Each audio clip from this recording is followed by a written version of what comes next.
9 compétitions, 4 finales, 0 trophée majeur remporté avec l'Albiceleste. Avant la Copa América cet été, tel était le bilan en sélection de l'un des meilleurs joueurs de l'histoire. Depuis ses débuts en 2005, la Pulga a longtemps traîné cette cruelle malédiction, très longtemps avant la délivrance, le soir du 11 juillet 2021. Cette nuit-là, la Pelota et les dieux du football ont enfin récompensé 16 années de souffrance et d'abnégation pour le génie argentin. Retour sur un parcours aussi frustrant que passionnant. Retour sur l'une des histoires les plus fascinantes de notre sport.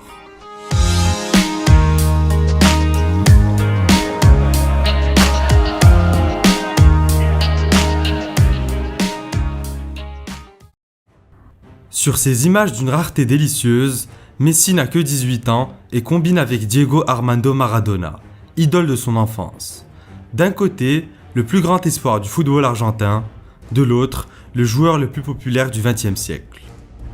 11 ans après sa dernière Coupe du Monde ratée, Diego a choisi son digne successeur, un enfant né à Rosario et qui a grandi avec un ballon dans les pieds. Pourtant, à 17 ans, rien n'était moins sûr que Messi évolue avec l'Argentine durant sa carrière. Séduits par les performances de la Pulga au début des années 2000, les dirigeants de la fédération espagnole lui proposent de rejoindre les juniors de la Roja. Mais en vain, le petit Léo restera fidèle à sa patrie.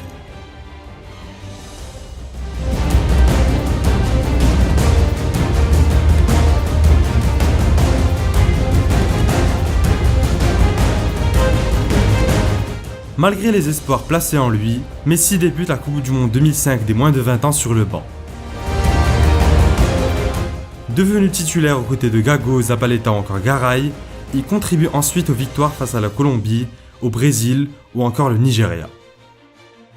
Auteur de 6 buts dont 2 en finale, Léo est élu meilleur joueur du tournoi et signe à ce moment-là des débuts parfaits en présélection. Sans surprise, Messi est convoqué avec l'équipe A en août 2005 et fait ses débuts officiels en entrant en jeu contre la Hongrie.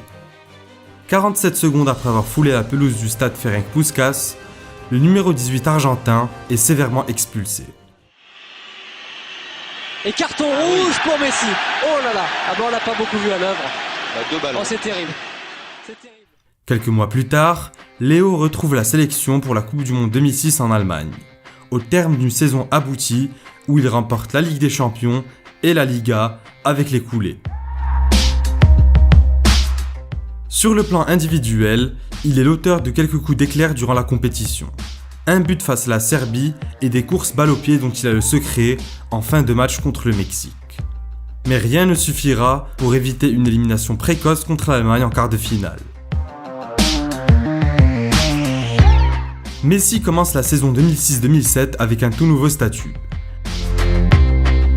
Désormais titulaire indiscutable au sein du 11 de Frank Rijkaard, le compère de Ronaldinho gravit progressivement les échelons. Malgré une saison en demi-teinte au sein d'un effectif vieillissant, il marque les esprits avec un triplé contre le Real Madrid.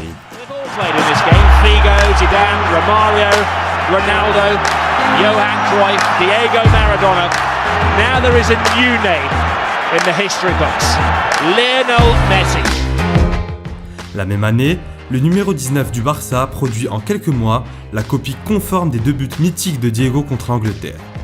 Depuis Buenos Aires, le symbole est immense. Le peuple albiceleste tient enfin son nouvel idole.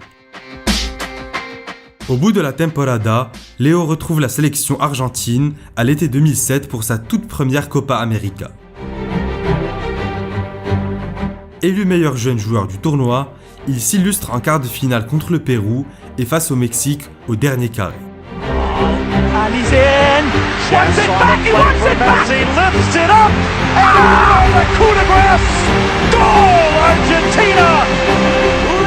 Mais en finale, il ne peut rien faire et subit une très lourde défaite face à la Seleção, 3-0. Une première désillusion pour la Pulga, mais qui ne dure qu'un an. En 2008, Messi se console en portant l'albiceleste jusqu'à la médaille d'or des JO de Pékin.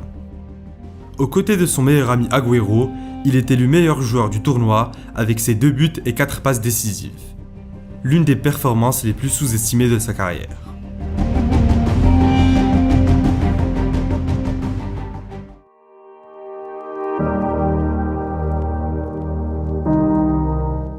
club, les 3 années suivantes sont celles de la confirmation.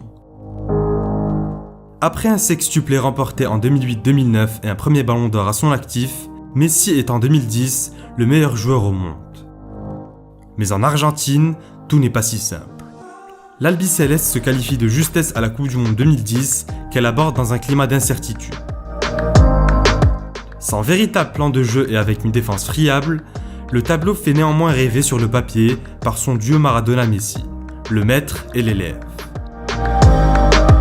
Positionné en meneur de jeu, Léo est brillant et passeur décisif durant les matchs de poule, mais pêche à la finition. Contre le Mexique en 8e, il s'illustre grâce à une passe décisive lors d'une victoire 3-1, mais en quart de finale, l'Allemagne corrige les hommes de Diego, 4-0. Messi figure parmi les 10 meilleurs joueurs du tournoi, mais cette distinction anecdotique n'allège en rien un fardeau de plus en plus lourd à porter pour la star argentine. Un an plus tard, Léo retrouve la Copa América au terme d'une saison exceptionnelle en club. Meilleur buteur de la Ligue des Champions qu'il remporte pour la 2e fois en 3 ans, Pichichi de la Liga, Ballon d'Or et plus que jamais, plus grand joueur de la planète. Le tournoi se déroule en Argentine.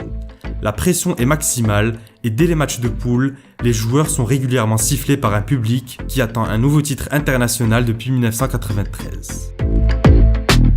En difficulté, l'Albiceleste s'en remet à son numéro 10 qui offre le billet de la qualification en quart grâce à 2 passes décisives contre le Costa Rica.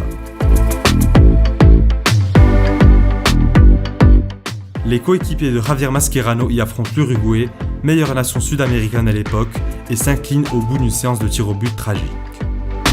Entre 2011 et 2014, Messi est à son apogée.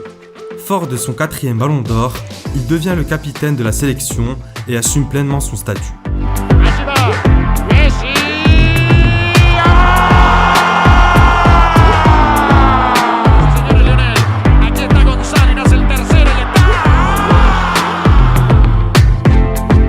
Peu à peu, la réconciliation avec le peuple argentin voit le jour à l'horizon de la Coupe du Monde 2014 qui se joue chez l'éternel rival brésilien.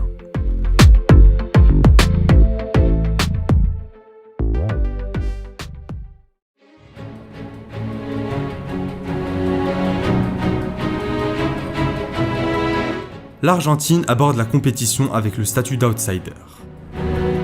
La Pulga répond vite présente dès les matchs de poule avec 4 buts dont une magnifique prime sur coup franc contre le Nigeria.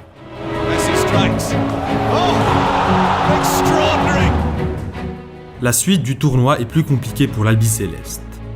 Un match poussif d'abord contre la Suisse avant la délivrance grâce à Di Maria sur un service de Léo, une victoire arrachée à la Belgique et enfin une qualification en finale face aux Pays-Bas après une séance de tir au but.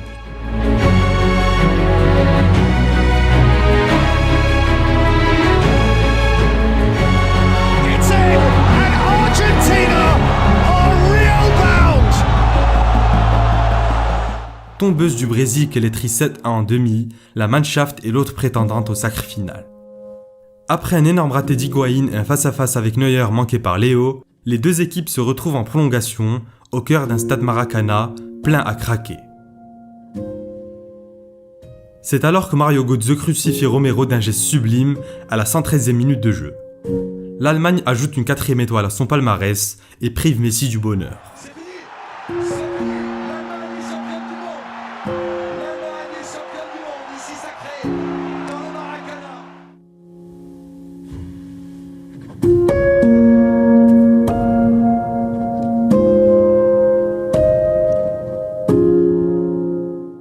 Après cette nouvelle désillusion, Messi a 27 ans. Pour beaucoup, il a raté l'occasion rêvée de devenir indiscutablement le meilleur joueur de tous les temps. Un an plus tard, Léo se console avec un exercice 2014-2015 phénoménal en club. Aux côtés de Neymar et de Suarez, le numéro 10 Blaugrana remporte le triplé Liga, Ligue des Champions, Copa del Rey.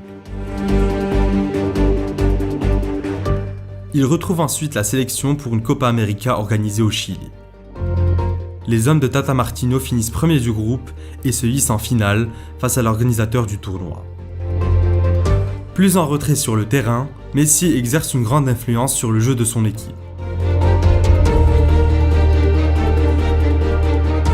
Dans l'enceinte Estadio Nacional Julio Martinez aux couleurs de la Roja, le match est disputé et les occasions sont rares. À 20 secondes du coup de sifflet final synonyme de prolongation, Higuaín manque une énorme occasion, faisant ressurgir les démons de la finale de 2014. Mais ce n'est pas tout. Lors de la séance de tir au but, après un premier pénalty converti par la Pulga, le bouc émissaire Gonzalo manque le sien. D'une panenka démoniaque, Alexis Sanchez inflige à Messi une deuxième défaite consécutive dans une grande compétition internationale. Symbole de son désarroi indescriptible, Léo est désigné meilleur joueur du tournoi, mais il refuse ce prix.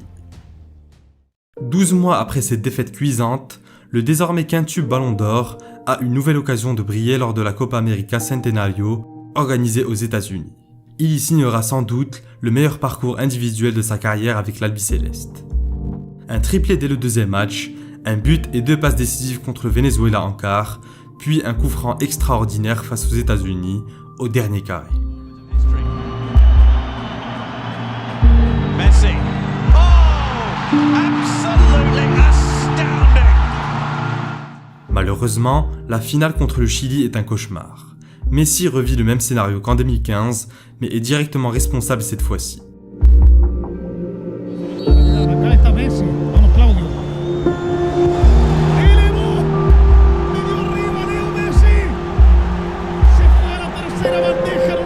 Après cette troisième finale perdue en 3 ans, Léo annonce sa retraite internationale directement après la rencontre. Cette annonce fait l'effet d'une bombe et devient une affaire d'État.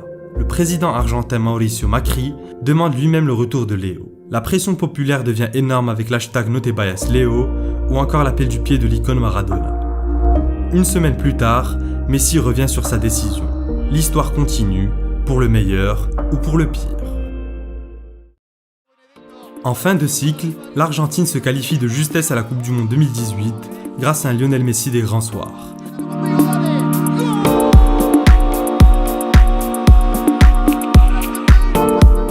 En 2018, elle entame la Coupe du Monde en Russie dans le flou total. Malgré un début de compétition des plus périlleux, les hommes de Jorge Sampaoli se qualifient de justesse en 8e de finale, notamment grâce à un bijou de Messi contre le Nigeria.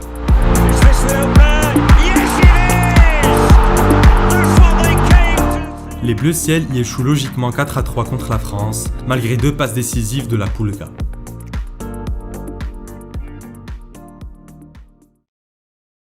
Tout compte fait, le parcours en sélection de Messi était déjà d'une qualité exceptionnelle avant de gagner ce trophée. Désormais, il est encore plus. Meilleur buteur, passeur et joueur de la compétition, il a réussi à devenir celui qu'il a toujours rêvé être, le héros d'un peuple. Un immense symbole moins d'1 an après le décès de Maradona. Une incroyable victoire du destin et du mérite. Bref, le triomphe d'un génie pour l'éternité.